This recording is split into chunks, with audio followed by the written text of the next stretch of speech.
So here's the thing. The Miami Dolphins are rolling into the 2025 NFL season with their secondary looking like a live wire about to snap.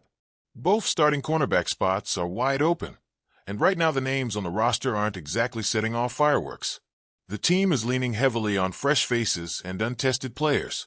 Rookie Jason Marshall Jr. is stepping into his first meaningful minutes. Second-year guy Bump Cooper Jr. is still learning the ropes. And then you've got relatively green guys like Kader Kohou and Storm Duck hoping to lock something down. They did bring in veteran Artie Burns, but let's be real. He's a depth add, not the answer to tight coverage. So that leaves the front office staring at one of the roster's key weak spots, trying to figure out how to fill it without much financial room to work. And yes, that sucks. Budget. Slim to none. They've got under $2 million in cap space. That's peanut shells in NFL terms. They can't just go shopping for a top-tier cornerback. They've basically got to find a treasure in the bargain bin or get fancy with trades. But bargain bin free agents probably aren't ready to step into starting roles and perform under pressure. Trading could work, but it comes with a cost. They'd need draft picks to make it happen, sure. But more than that, they'd need cap space to absorb that player's contract.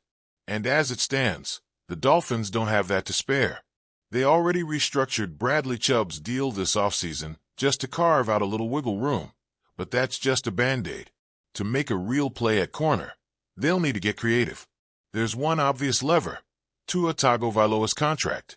His deal is hefty enough that restructuring it again could free up a decent chunk of room, maybe enough to sign or trade for a starter-caliber corner. But that's a gamble. It pushes money down the line. Essentially, you borrow from future flexibility to fix today's problem. It works until the next tight cap crunch comes along. Maybe that's worth it, maybe it's not. We'll see how much faith they have in Tua being the anchor for years to come. An alternate route: offload veterans with big cap hits who aren't mission critical. You could trade or release someone, clear a few million, and use that for the cornerback spot. But that would thin out depth elsewhere. Maybe they cut a backup offensive lineman or special teams guy, or even a rotational defensive player whose absence won't shake the foundation. But every cut reduces options if injuries hit later in the year. It's an ugly juggling act. The Dolphins are in dangerous territory. Not enough proven cornerbacks, not enough money to fix it, and a defense that could get torched if they don't sort this out. In today's NFL, if your corners can't handle top receivers, everything crumbles. You give up chunk plays, you surrender momentum, and suddenly you're playing catch-up game after game. That's not how you build a Super Bowl contender. It's another AFC East battle looming too, so they can't afford mistakes. Bills, Jets, both will attack if Miami's secondary shows weakness. And this isn't about one bad game. Over a 17-game season, it adds up fast. A few blown coverages here, a few missed assignments there, and you're staring 5 to 7 or worse by Thanksgiving. Then the pressure really mounts. The Dolphins could pursue a defensive overhaul, bring in a known commodity via trade, restructure Tua's contract, and roll the dice. But that's a domino effect. More money later? Less roster flexibility next year? It might come back to bite them. On the flip side, lean into youth. Give Marshall, Cooper, Kohou, Duck a real shot, and hope for breakout performances. High risk, high reward. Who knows? Maybe one of those young guys just explodes. Maybe Jason Marshall Jr. shuts down half the field.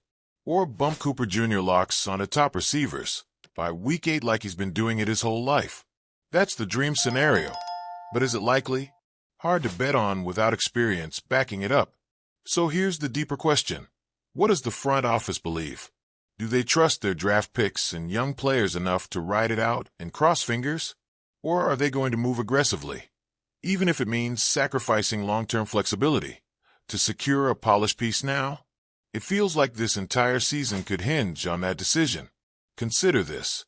If they bite the bullet early, restructure Tua's deal, grab a cornerback via trade, they're telling the world, this season matters. They're going all in. But if they hold off, rely on development, they're positioning this as a longer-term build. Either path has consequences. Early moves paint this as a win-now swing. A wait-and-see approach paints it as patience. And what about pressure from fans and media? Dolphin supporters are hungry. They watched the offense flourish last season. They're buzzing for another deep run, maybe even deeper. If the secondary falls apart, though, that buzz turns to blame. Front office failed us. We didn't do enough. It becomes a story, and not the kind they want.